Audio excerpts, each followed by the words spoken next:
नमस्कार विद्यार्थियों। पिछले वीडियो में हमने महासागरीय जलधाराओं के अंतर्गत अटलांटिक महासागर की जलधाराओं के बारे में पढ़ा था। आज के इस वीडियो में हम प्रशांत महासागर की जो जलधाराएं हैं उसके बारे में पढ़ेंगे।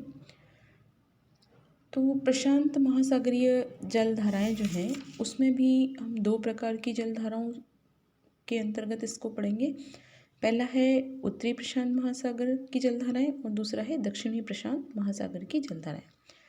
तो सबसे पहले आपको इस चार्ट के माध्यम से मैं बता रही हूँ कि उत्तरी प्रशांत महासागर की जलधाराएं जो हैं वह भी दो प्रकार की हैं, गर्म जलधाराएं और ठंडी जलधाराएं।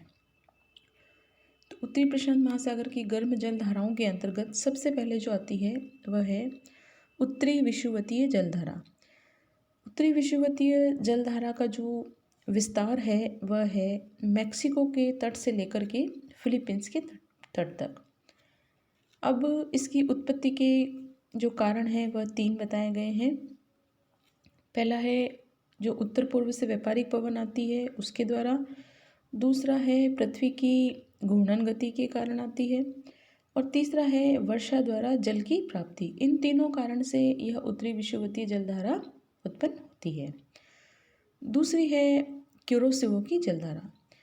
इसकी एक शाखा जो है वह सुशिमा की धारा कहलाती है और इस धारा का विस्तार जो है वह ताइवान के दक्षिण से 45 डिग्री उत्तरी अक्षांश तक है और इसकी उत्पत्ति का जो कारण है वह है उत्तरी विषुवतीय जलधारा द्वारा जल का जमाव हो जाने से इसकी उत्पत्ति होती है और दूसरा है घनत्व की भिन्नता के कारण भी इस जलधारा की उत्पत्ति होती है। अब इस जलधारा का प्रभाव जो है वह किस किस पर पड़ता है वो बता देती हूँ आपको। तो ये जो जलधारा है क्यूरोसिवो की, यह चीन तुल्य जलवायु की उत्पत्ति में सहायक है। साथ ही जापान में इसके कारण तापमान ऊंचा बना रहता है और वर्षा भी होती है। तीसरा है जो होक्काइडो के तट पर ओयाशियो की जलधारा से जब यह मिलती है तो वहाँ पर कोहरे का निर्माण भी करती है। चौथा है गर्म और ठंडी जलधाराओं के मिलने के कारण यहाँ पर मत्स्य उद्योग का विकास भी होता है। तीसरी है उत्तरी प्रशांत प्रवाह। इसकी एक शाखा अलास्का की धारा है और इस धारा का विस्तार जो है वह होक्काइडो के पूर्व से लेकर उत्तरी अमेरिका के पश्चिमी तट तक है और इसकी उत्पत्ति का जो कारण है वह है कोरियोलिस बल और पछुआ पवनें।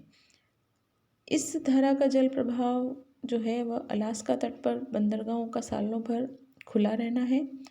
साथ ही ब्रिटिश कोलंबिया और अमेरिका के उत्तर पश्चिम तटवर्ती क्षेत्रों में यहाँ पर यूरोप तुल्य जलवायु का निर्माण होता है। साथ ही कनाडा एवं अमेरिका के पश्चिम भाग में चक्रवात और वर्षा आती है।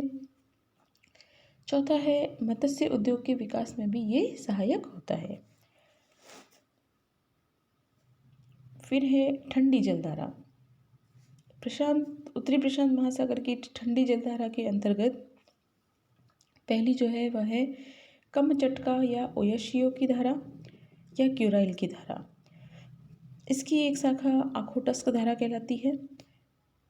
इस धारा का जो विस्तार है वह है बेरिंग स्ट्रेट से लेकर होक्काइडो तट तक होता है और इसकी उत्पत्ति का कारण है कि बर्फ़ के पिघलने से जल की प्राप्ति होती है और घनत्व की भिन्नता होती है। इसका प्रभाव ये है कि साइबेरिया और सखालीन तट पर शीतलहर और हिमपात का प्रकोप होता है।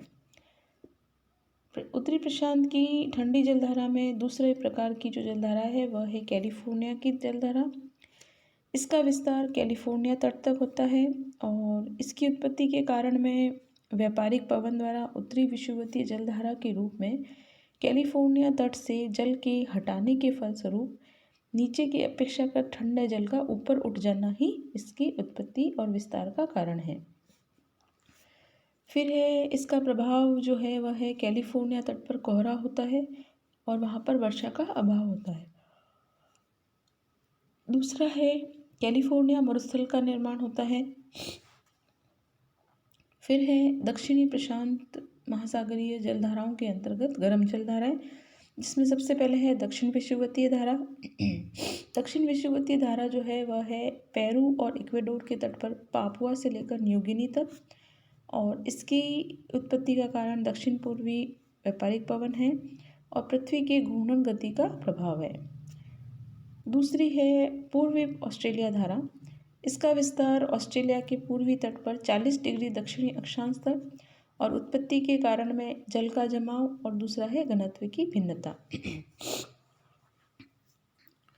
फिर है पूर्वी ऑस्ट्रेलिया में चीन तुल्य जलवायु की उत्पत्ति में ये सहायक है, और ऑस्ट्रेलिया के पूर्वी तटवर्ती क्षेत्र में साल भर इससे उच्च तापमान रहता है और वर्ष के अधिकांश महीनों तक इसमें वर्षा होती है। तीसरी जो प्रशांत महासागरीय जलधाराओं के अंतर्गत आती है वह है अल नीनो की धारा। ये जो धारा है वह एक अस्थायी धारा है। इसका विस्तार पेरू के तट पर 3 डिग्री दक्षिण से 36 डिग्री दक्षिणी अक्षांश तक है। उत्पत्ति के कारण में विषुवत रेखीय क्षेत्र